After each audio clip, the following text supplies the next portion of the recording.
didn't work. He always makes me laugh right before we go live. And then we come on to starting the stream with laughs. Well, welcome back to our 5 o'clock hour of Blue Friday. Yeah, it's crazy that we're already at 5 o'clock. I know, it's flying by. Hopefully you guys are enjoying all of the streams with us. Some of you guys have been with us for every single one. I see it in the comments. So we appreciate y'all being here. That's amazing. If you guys haven't already, make sure to smash that like button. It helps us out tremendously. As well as, if you haven't already, which I don't know why you haven't, subscribe to the channel, hit that notification bell. Because it is the currency to win things most of the time. Yep, so we got Blue Friday going on. For more details on all the sales, giveaways, and sweepstakes, check out waterboxaquariums.com for full details. It's got the rest of the schedule on there as well. And on this stream, we are giving away, again, 2 $500 gift cards and a cube package valued at, we believe, $700 or so dollars. We're still waiting to do the math right. So you don't want to miss that out. For entering into that, go to the schedule on the web page, hit the giveaway blue button, enter in there. There will be a bonus word dropped sometime in the stream. Enter that in the same spot for 10 extra bonus entries. This closes at 5:30, and then we will announce winners at the end of this stream. So get on and do that. Yes. So again, waterboxaquariums.com. Yeah. Okay. Yeah. There's all the stuff and things are on waterboxaquariums.com. We also have the grand prize giveaways, and those will be closed at 7. You can enter those now. I'm trying to be real here. I know, okay. And it's 2 $2,500 gift cards and 1 $5,000 gift card. Go get your entries now. We'll announce those on the final stream. So 3 very happy people, along with all the winners that are in each stream. So each stream we've had 3 winners of gift cards in the Q package. Yep. So there's a lot of people out there definitely have high chances of winning. So stay tuning in. And then we also have our charity sweepstakes for Hurricane Ian. Check that out on the site. Enter in. Yep. Waterboxaquariums.com/donate. That's a quick link. You can get over to that. Ends tonight at 7 p.m. So if you got, $10 to spare and you can donate to that, you get a chance to win that. So that's pretty cool. It's supporting a really great cause. Absolutely. So last year on Blue Friday, we had an owner segment stream. Yeah. And we combined fresh and salt together. It's wildly popular. We got so much great information to people for inspiration and just how to. So we decided this year is we need to give each type of aquarium their own segment. So this one is all about freshwater. We have 3 amazing Waterbox aquariums, all totally different, and their owners telling us about their regimen and their tips to success. Like, it's gonna be really, really good. Yep. So we're gonna do those for you on this stream, and we're gonna go ahead and get started with our first one. Let's go. So we have James Plemmons with us here today. We appreciate you being here, James. Thank you for having me. Hey James, so you have some beautiful planted aquariums. Where did your interest in the hobby start, and how did you come across Waterbox?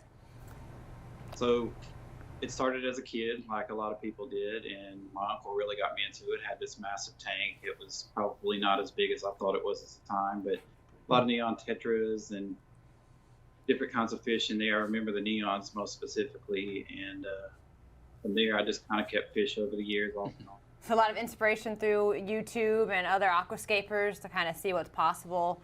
Because aquascaping's come a long way than 10 years ago, and what can be done in freshwater tanks and how beautiful they are. So it's some good inspiration on there for sure. Yeah. I'm just curious, James, something that popped in my head as you were talking. I started out in aquatics and freshwater too, but was driven towards the saltwater side. That's kind of like where my background is. Did you ever feel that urge to jump into saltwater, or have you always strictly stayed with freshwater? I love saltwater. It's just a lot of it is the expense and time that it kind of takes dedicated to that. Not that I don't have a lot of expense and dedication to it. Mainly, it's something I've always been interested in. I just never have really taken the plunge yet, but I've considered with some friends of mine that we skate together at shows and stuff that's been doing macro hobby things. So I was just kind of curious because that's like the direction I headed, and I was wondering where your head is at with staying in freshwater, but it makes sense. Makes perfect sense. Doing such diverse stuff in freshwater with the aquascaping and stuff, that probably keeps you a lot more interested than just standard freshwater tanks and stuff. Which is what I was doing back in the day as a kid, you know, plastic plants. Way different. Okay, so I know you have some water boxes. Which ones do you have, and what is in them? I actually have two behind me here. There's a Mini 16 and then the Mini 6. The 6 is just a shrimp tank. I did what's called an iwagumi scape in it, and I've been raising and breeding cherry shrimp in it. Nice. The Mini 16 is just, it's had so many scapes in it over the years. I've had it for about 3 years now, but it's been running consistently. I just change up the scape in it, and it's beautiful. Absolutely beautiful. And you have one more, right? yeah, I have one more. It's actually in my daughter's room. It's got an aquascape in it as well. She helped me do it. She's 8 years old and really enjoys it, so she helped me do it. And we have some German rams in it. And I actually have two more that's back in North Carolina. I did for my mom and my mother-in-law. They have one of the mother-in-law. She has the Cube 10, and my mom has the Cube 20. So. That's awesome. Wow. Oh, wow. You got water boxes all over. That's great. So you've been doing this a while, and you're really big into the aquascaping. What is like the number one thing you've learned along the way that you wish you knew in the beginning when you started in aquascaping and PlantedTankz? Patience. Patience. Patience. Yeah, because the thing is with starting, you get, you're trying to do this and you get algae, and algae is the most discouraging thing. And patience is a very good thing, because Yeah. it is. I mean, and I think any hobby, especially with living items, like patience is hard. It's really, really hard, especially if you go through some bad spells or you have issues, and just to kind of stick with it. So, yeah, that's a great point. I mean, because I even thinking back to like my early days in aquatics, I struggled with patience tremendously. yeah. You know, you always wanted everything to happen super fast, but that's just not how it works with most aquariums. Oh yeah, get over the instant gratification part, and you have to realize that it's more worthwhile if you'll have some patience and take your time with it, and not let it happen overnight. Is there like certain like plants that you think are great choices for people to kind of get started with if they're looking for, bright, beautiful plants for their aquarium? Yeah, there's like a whole line of beginner-friendly plants, especially if you don't want to run the high-energy tanks with CO2 and all that. A lot of your crypts are really good. Ludwigia species are really good. The Rotala species are really good. And some of those will even give you some vibrant colors and stuff in the tank as well. A lot of the stuff you see in these two tanks, the grasses and such, are a little more hard to manage without CO2 and highlighting. Nice. Excellent. What is your favorite style of aquascaping? The naturescape, just like I have. Most of mine are naturescapes. Okay. I do some of the diorama, especially when I do competition tanks and I compete. It's for them. I like to push my hardscaping skills and see what I can do outside of my comfort zone. But it's not my favorite style by no means. Yeah, I like the nature look. It just looks like it just took a chunk out of the river or whatever. James, did you frost the back of that glass, or is it just clear? It's hard for me to tell. Yeah, it's got frosted, like a frosted tint on the back of film. Okay. Cool. You usually do that with all of yours? Yes, it helps with creating depth in the tank and all of it, and it's not as distracting if you have something behind it or anything like that. You can, Right. yeah. Excellent. Now, for those people that are watching, they're probably like, man, I don't know, this has kind of inspired me to try a PlantedTankz. What was the number one tip you would give them, like, for success? It could be equipment, it could be maintenance schedule, it could be really any of that. Like, what would be your number one thing to pass on to someone who wants to get into this? The number one thing first would be, above all, would be to do your research. Because it took me years to get to the point of where I could make tanks that look this way. Because some of my first ones I did were just awful. So, but yeah, do the research and understanding how to lay out and how to get the look that we have, and don't be afraid of water changes. Don't be afraid of water changes. Jesse, you've probably noticed a common theme even last year with the owner spotlights is research. Yes. That's a common recurring thing is research before you even jump into it. So that's cool. It's fine. We always say find, and I feel like that's what you did with YouTube, and hopefully people are going to do with this stream, is find someone's tank that you love, and then see what they do, and take the guidance from there to kind of show you the way, because people have blueprinted it out to be how to do it, and just follow those kind of guides. Do your research. Do it right from the beginning too. I think you could say get the better equipment. I don't know if you started with smaller equipment and then decided, I should probably get bigger at any point, or you just started right out from. I actually started with the 16, but yeah, I did not.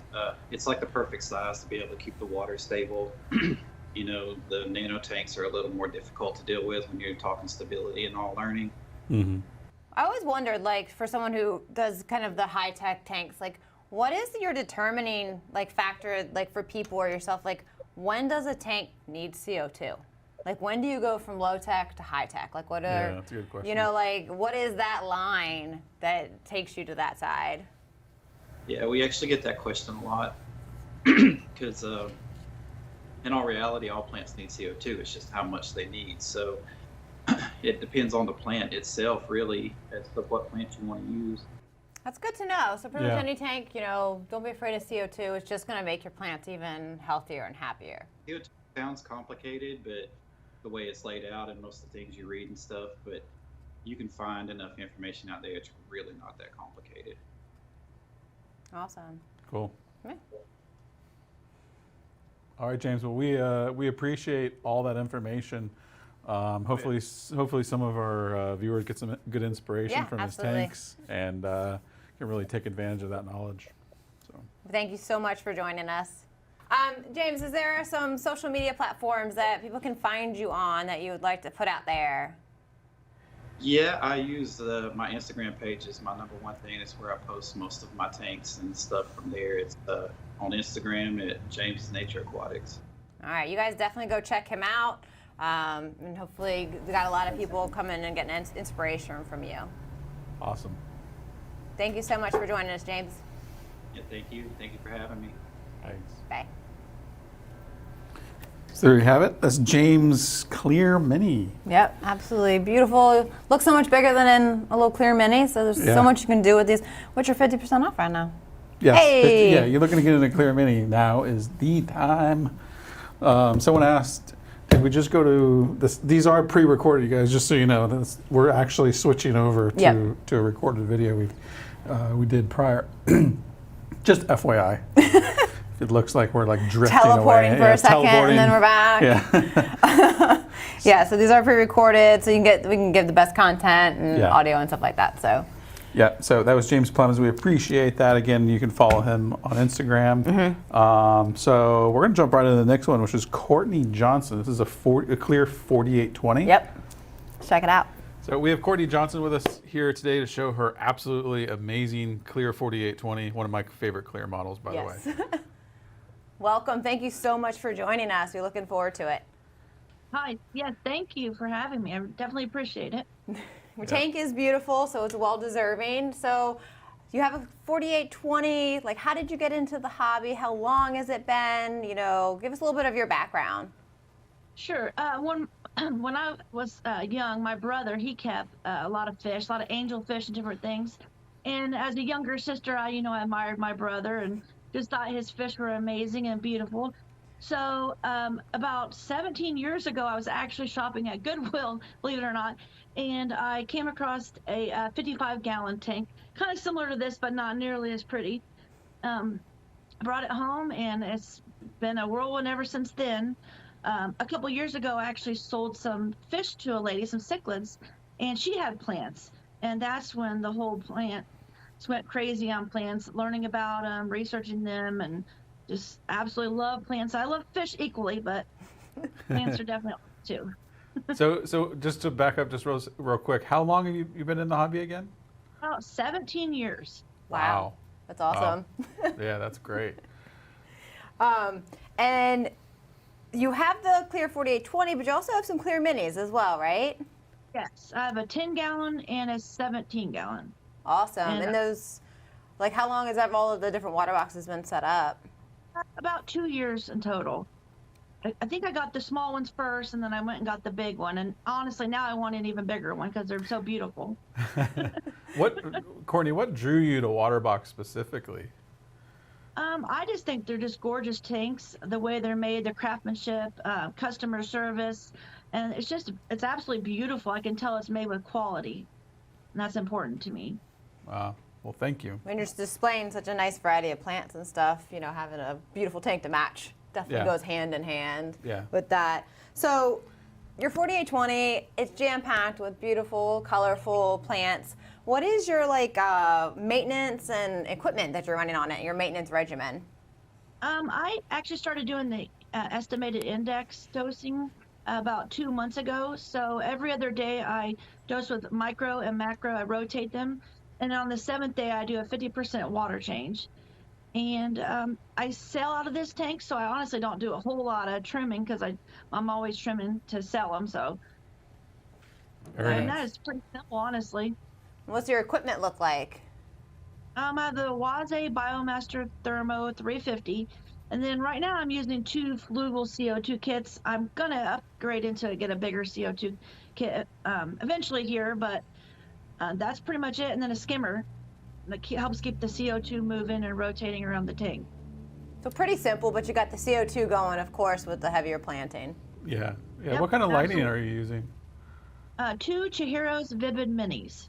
Okay. And I absolutely love these lights. I use a lot of red and blues to keep the pink and red plants going well, and just great lights. They're just beautiful. You can control them and customize it, and it's an absolutely great light to use. Obviously doing a good job. Yeah, well, she brings up the pinks and the reds, Yeah. which we were going to ask. What's your secret to keeping those colors so vibrant? I would say CO2, good fertilizer, and a good light would definitely be that. Tends Helpful. to pop those pinks and because pink and red is, and that's one of the things about planted aquariums. Like I love them, they're beautiful, and there's so many varieties. But when you see one that has those vibrant pinks and reds that pop really, really bright, it grabs your attention that much more than the more heavy green. You even have some that look like almost like a really light green or almost a pale yellow. Yeah. Off to the right side. Like the contrast of colors in here, it's really nicely broken up. Mm-hmm. Yep, it's actually a Dutch-inspired tank. I haven't learned quite how to do a true Dutch tank yet, but I'm working on it. But it's very colorful, and it just goes to show that freshwater can be colorful, similar to saltwater tanks. Yeah, absolutely. Especially when I see you have a lot of rainbows in there, and those are a really nice addition to a planted tank. Super peaceful, and they come with a lot of varieties. What type of rainbows do you have in there? Melitania parva, Praecox, a couple Bosemannys, and then I believe it's Hapsgood River. I'm not quite sure. I just got a few more recently. Nice. There's like very smooth movement of rainbows. Looks really nice Yeah. in a planted. Speaking of your pinks and reds, what is the easiest plant you think that has those colors to keep either in like a low tech with no CO2 or maybe minimal CO2 if people want to get some kind of color pop into their aquarium? Sure. I would say Rotella Blood Red or AR Mini. Either of those are really simple to grow. And they could be okay without CO2 or would they be better? And it might not be as colorful, but yeah, it can still grow without it. But a good starting point. Awesome. I'm sure a lot of people are glad to know what to Yeah. kind of start with for the reds. Very good selection Lots of of light. plants and fish in there for sure. What's something, people like, I just got started with it. I wish I knew this when I first set up my tank. What is something that you wish you'd known from the beginning or have learned and would pass on to someone else to kind of get them started on the right foot? First, I would say is patience. You got to learn about the different kind of plants and what they require. But also, my number one thing is learn how to grow plants before trying to aquascape. because if you don't know how to grow plants, you know, you can make an aquascape, but it's not going to look great without knowing how to properly take care of the plants. So that would definitely be patience and learning how to grow plants is number one. I like that. I've actually never heard of that recommendation, but make sure you know how to grow plants before you go all fancy aquascape. But yeah, you're right. If you can't grow the plants, you just have some fancy sticks and rocks sitting there. Yeah, that makes perfect sense. So I know you have Dutch style. Is there any rocks or wood in there, or is it full Dutch, just all plants? Yep, just plants right now. Got a lot of depth to it. The tank looks large. Yeah. Yeah, I can't wait to get a bigger one now to make it, you know, even more of a stand. You know, a lot of people come visit and they absolutely love it. It's definitely a showpiece in my house and get a lot of compliments on it. What are you using for your substrate in there? Tropica right now. Okay. Okay. It's a specialized fertilizer or substrate? Yes. Yep. It's planted substrate. Nice. And I gotta know, in your other smaller clear tanks, what are you doing in those? Is it similar? Yeah, it's similar. The other one is kind of like a Dutch scape as well. And then my other one is more of an origami scape. The smaller 10-gallon one is. Okay. But it doesn't get as much attention as this tank here. This one is my favorite. I feel like that's a common theme. That generally if someone has a larger water box for PlantedTankz, there's usually some minis in there somewhere as well. Yeah. That either started it or they're doing something a little more specialized with. So you usually see a range of PlantedTankz with the water box owners. Right, right. Well, Courtney, that is a beautifully done Clear 4820. My journey in PlantedTankz started just about 6 weeks ago, so I got some more to learn from you. Sure, it's pretty simple, really. Have you ever pondered or delved into saltwater at all, or have you stayed to the freshwater side? I'm just curious. Yeah, it's funny you asked that. Every time my brother comes over, the one I was talking about, he always asks me, when are you going to do saltwater? When are you going to do saltwater? I do want to. I really do. Right now I have 15 tanks total, so it's kind of a lot. Oh, my. That's enough for the time being, but I do want to do saltwater. Are all 15 of your tanks planted? Yes. Oh my goodness. Wow. You got your hands full. Yeah. Yes, I do. The obsession is real when it comes to the hobby. No matter if it's freshwater or saltwater, the obsession is real among all. That's 15 tanks. No, thank you. During COVID, when I got into the plants, I sold some fish to a lady, and she had about 20 tanks. So I sold some plants or some fish to her, and she showed me her tanks, and I was like, wow. And it just went crazy. I went from 2 tanks to 15 quickly. Wow. Well, you got your hands full. Awesome. Well, Yes. we really appreciate you. If people want to check out a little bit more about your tanks on social media, you have a YouTube account. What is that? Yes, PlantedTankz, and it's tanks with a Z instead of S. All right. So everyone go check out Courtney over on YouTube. You never know when there might be another one be setting up. And keep an eye on this one. You've done an amazing job with this. It's absolutely beautiful. And I know it's going to be a lot of inspiration to those looking to go into freshwater. Yeah, absolutely. We appreciate you doing this for us, Courtney, and sharing your tank. Thank you for giving me the opportunity. I really appreciate it. Thank you. Absolutely. All right, there you have it with Courtney. I love her tank. Yes, stunning. Tons of color. I like the Dutch style. Also, for everyone watching, because there's a lot of questions on here, is in the description for all the highlights we have. You can find their social media if they have one. Also, for Courtney, she does have an eBay account for her plants, so you can check that out. It's all listed in the description right there. And there you have it. The bonus word. I was just actually going to ask for that because this is a little bit of a longer stream. Plants. You have 6 minutes to go get this put in. It's in the schedule on the blue button, in the schedule on the webpage. Enter it there. Yep. All right, next up we have, I love this one. So we have Casey with his Clear 6025. Awesome. So we have Casey here with us to show us his beautiful, absolutely stunning Clear Pro 6025. Casey, thank you so much for joining us today. Welcome. We appreciate it. Thank you for having me. So I'm excited about this one, Yeah. for sure, because as you guys will see, I'm a big fan of this tank. But please tell me kind of like where you got your beginning. Like, when did you get in the hobby? How did you end up making your way to a water box and this aquarium? I got in the hobby because I grew up with a mother that said when I got old enough I could have any pet that I wanted, but she didn't want any pets in the house. So years later, I started with red-bellied piranhas. I had those. I had pretty much all the predators. And my now wife, who at the time was my girlfriend, said, "Well, let's get some of these discus." And I was like, "Well, those are awfully expensive, my dear." And she said, "Yeah, but they're beautiful." So that kind of was the start of that. And I've kind of been in and out of the hobby with work. I work in the airline industry, so it's kind of tough to find a place to stay for any long period of time. So when we moved here, I finally knew I was somewhere I was going to be for a long period of time. I wanted to get an aquarium that would be a centerpiece of the home instead of just something over in the corner, and that's how I decided on you guys.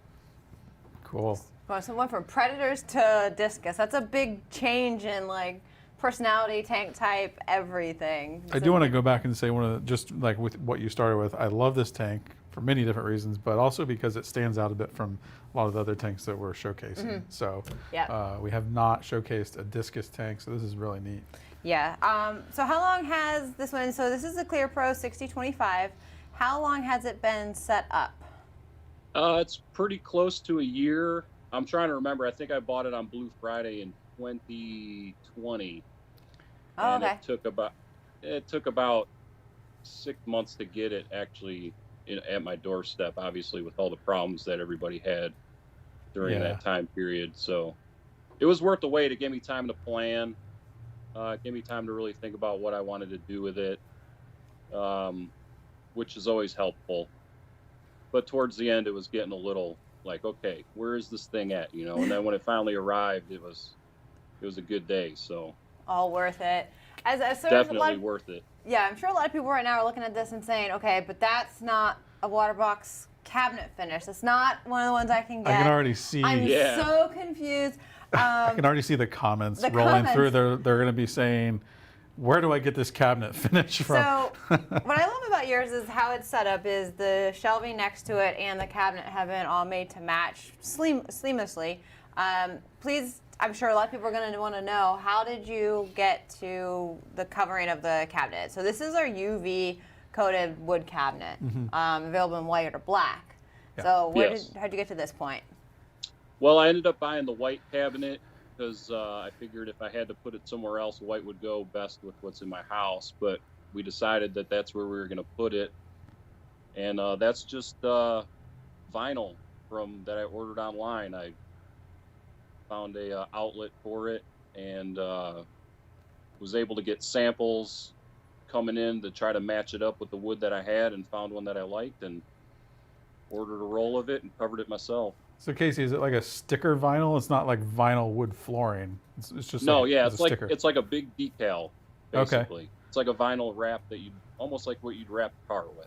Okay. How easy was that process? Like if someone was, I'm sure there's a ton of people that are going to be able to be like, oh man, okay, because you know they want a specific color. How easy would you think that process was?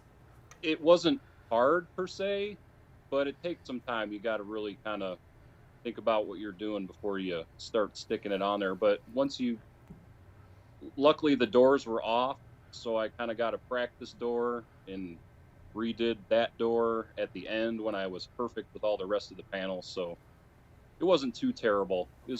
Probably took me a couple hours to get it all said and done, and that's not too bad. That's not too bad. Yeah. Some detail work to get the grain lined up between doors and stuff like that. It's probably the hardest. Yeah. Yep. It definitely gives it a really unique look, and kind of goes to that fact that like you can make a water box fit any decor. Yeah. You know, if you get creative like that, those cabinets and the shelving matches really, really nice. And I've seen maybe a handful of people that have wrapped their cabinet in vinyl. You know, all different types of designs and styles and whatnot. Yep. So very cool. Looks really beautiful in that spot. So for this one, let's talk about like what equipment you're running, what your maintenance schedule is. Okay, I'm running a Oase Biomaster 850 Thermo, and I'm also running, obviously it's not not like the reef guys, how fancy their stuff gets under there. It's pretty basic. And then I also have a Eheim Professional 4 Plus and an Inkbird for my heaters and air pump, and that's it. Nice. I like to try to keep it as simple as possible. With Discus, I'm changing 80% of water every 3 days. Whoa. Wow. So it's, filtration's filtration at this point. I clean my filters. I'll usually alternate. I'll clean one every like 3 weeks, and then a couple weeks later clean the other side. I try not to dig too much into those, but I need to eventually reverse they need to a little be bit. eventually they need to be shook out a little bit. All right, I got to And reverse. also- Did you say 80% every 3 days? 80% every 3 days. Wow.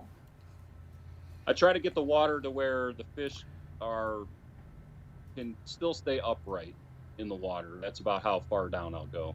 Some people will go till they're laying on the bottom, but with sand and rock, I won't do that. But it's definitely 80%, or it's probably more, but I just call it 80. Is that for nitrate levels? Like just to keep them down, or like what?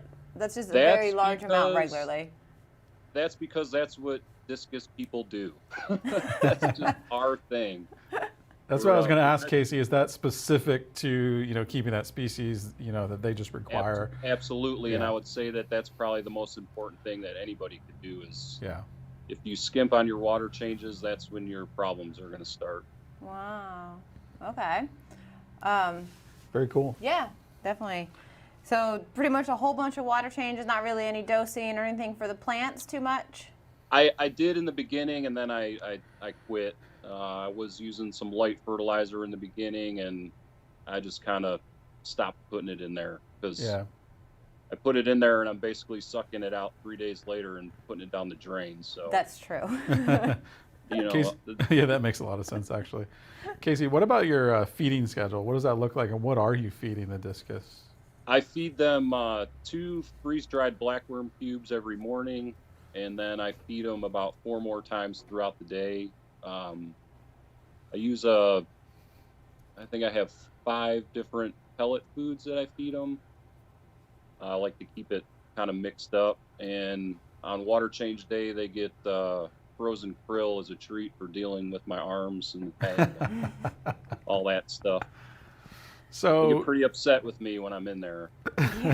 so they get fed a lot, is what you're saying, and I'm assuming lot. that's one of the reasons for the big water changes too. Yes, they eat a lot. They are filthy, messy eaters, and as you can imagine, they make a mess on the other end as well. So They look so peaceful and beautiful, and then these messy creatures. Oh, they're messy. I mean, at the end of the day, they're cichlids. They make a mess. They don't. When they get into feed mode, they tear it up. They make a big old mess in there. Wow, that's so cool. All right, on the topic of Discus, because it's something I've always wanted to do, but I've never really delved into, is share with everyone who might be thinking about it or hasn't had success in the past, like what is one of the most important factors for keeping Discus? I have an idea what you're going to say to this, but what is the most important thing for people to do? I would say the most important thing that someone can do starting is if you're selecting a tank for them, obviously bigger is always better in this hobby, but select something that you're willing to change 50% or more water on a couple days a week. A 75 or a 90 is a great size. If you've never kept them before, just keep the fish.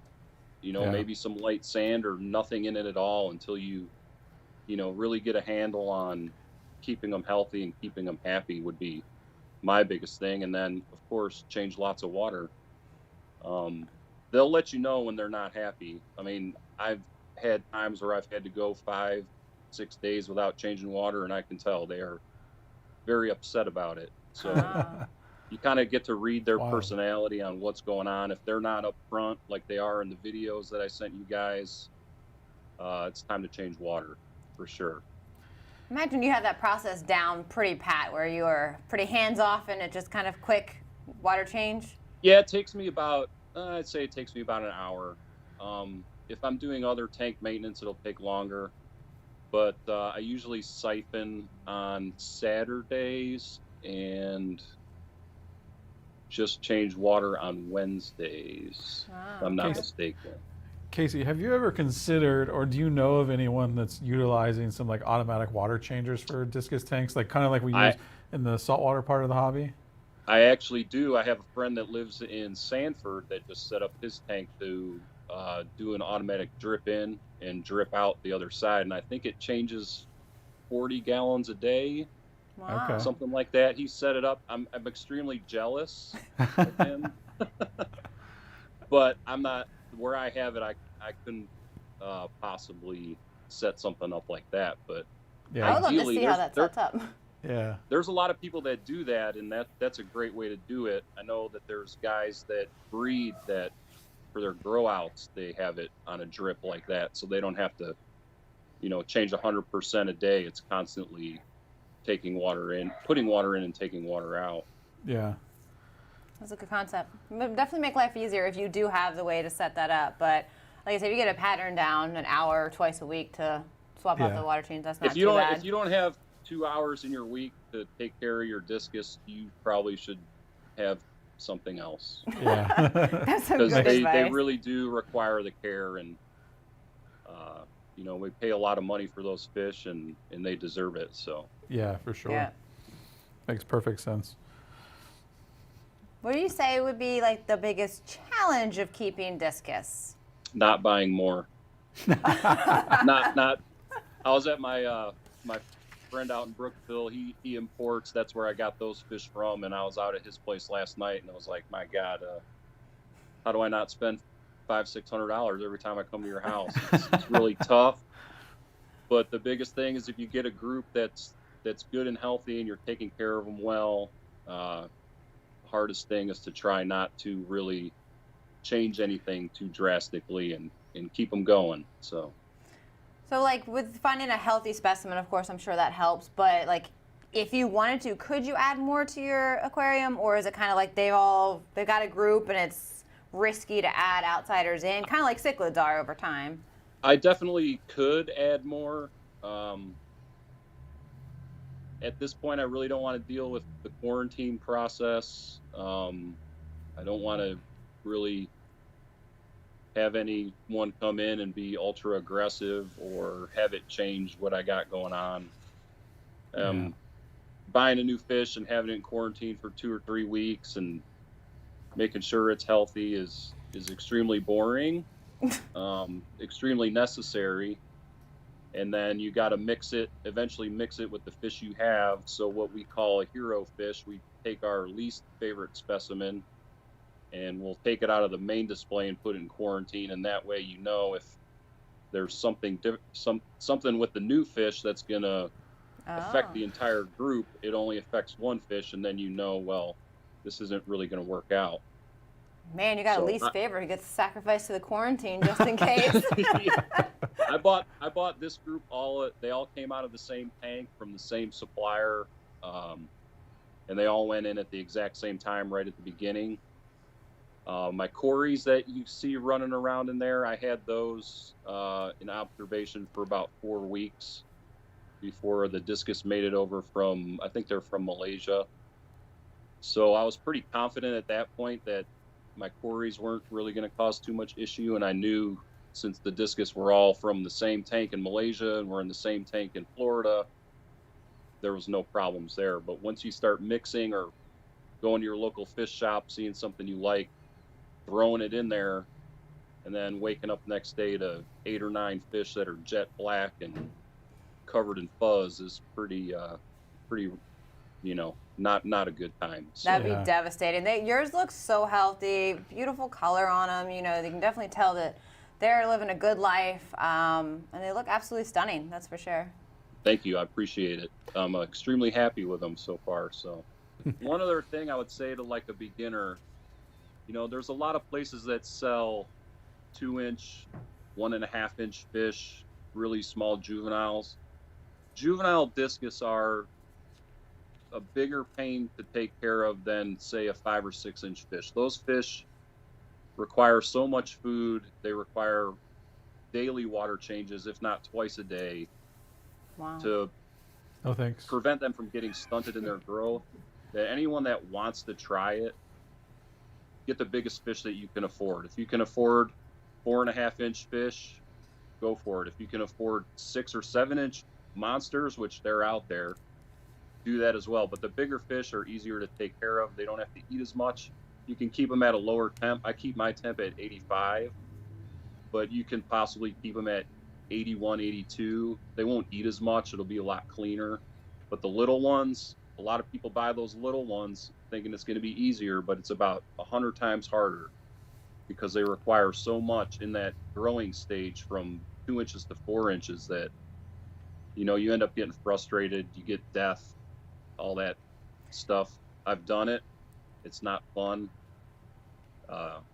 Bigger fish, you that's a good can tip. decorate a tank and put the big fish in and they swim around and they're happy, but them little ones got to pretty much be in a sterile environment where all they're doing is eating and getting their water changed, because in the wild their water's changed every split second. So Yeah. Right.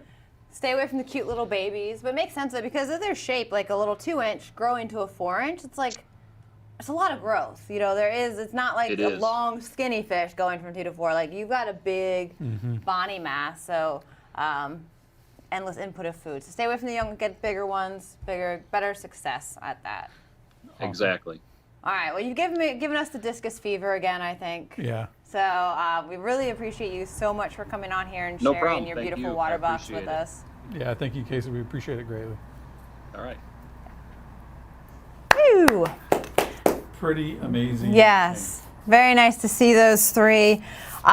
Very inspiring for discus, really is. Yeah. We're so on the line of if we should do a discus tank here at the headquarters. We're gonna have to hire someone to do the water changes though. Yeah, man, I can't be doing water changes every 3 days. You're muted. I'm muted?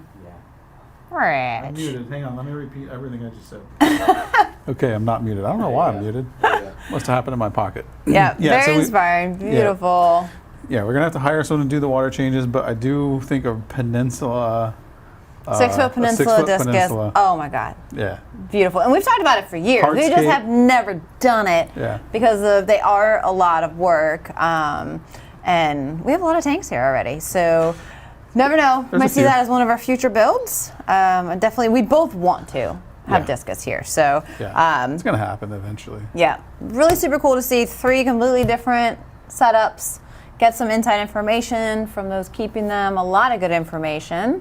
But we do have some winners that we have to announce for the You guys have very gift cards patiently been and waiting cube. for. All right, are we ready? Good. All right, first $500 gift card. Caroline Cross. Congratulations, Caroline. Woo! Get your shiny new digital gift card sent to your inbox. You can buy a new water box today. It's super shiny. It's a code. The monitor's shiny. All right, we have another $500 gift card. Ready? Alex, I'm Congratulations. making myself laugh. I'm always. You know it's good when you can crack yourself up without even saying anything. This is what happens, you guys, when you're like, let's do 8 streams in a whole day, like all day long. You start getting a little crazy. We appreciate you guys being here because most of yeah. y'all have been in every single one, and it's great. David says you don't want to get caught dropping another F-bomb. You've done good. Good job so far. Yeah. Well, I wasn't blindfolded this year. That's so, true, touching odd things. But There's still time in the I will finale. say there is time in the finale for Things could happen. Yeah. You definitely want to stay tuned. It's going to be a lot of fun for the finale, but we got still a few more streams before then. All right, and we have the Cube 20 package winner. Tyson Coleman. Congratulations. That is actually a shiny new cube. That is a tiny new cube and a whole bunch of stuff to go with it. Yeah. So congratulations to you guys. We do still have one more stream before the finale coming up at 6 o'clock, and that will also have 2 gift cards and a cube package going on in there, so you don't want to miss that. And we're talking to saltwater owners this time. So you saw the freshwater. Now we have 3 reef tanks that we're going to show you.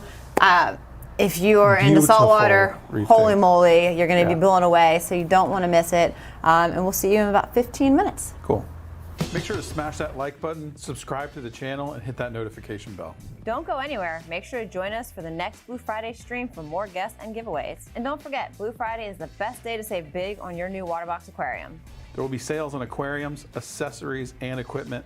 Sales are live in the USA, Canada, United Kingdom, and Europe on Friday, November 4th at 11 a.m. Eastern until Friday, November 11th at 12 p.m. Eastern. This year's Blue Friday sweepstakes is to support recovery of those affected by the catastrophic Hurricane Ian that made landfall in Southwest Florida. All proceeds will be donated to the Florida Disaster Fund, which is a private fund established to assist Florida's communities as they respond and recover during times of emergency or disaster. To learn more about Blue Friday, visit waterboxaquariums.com.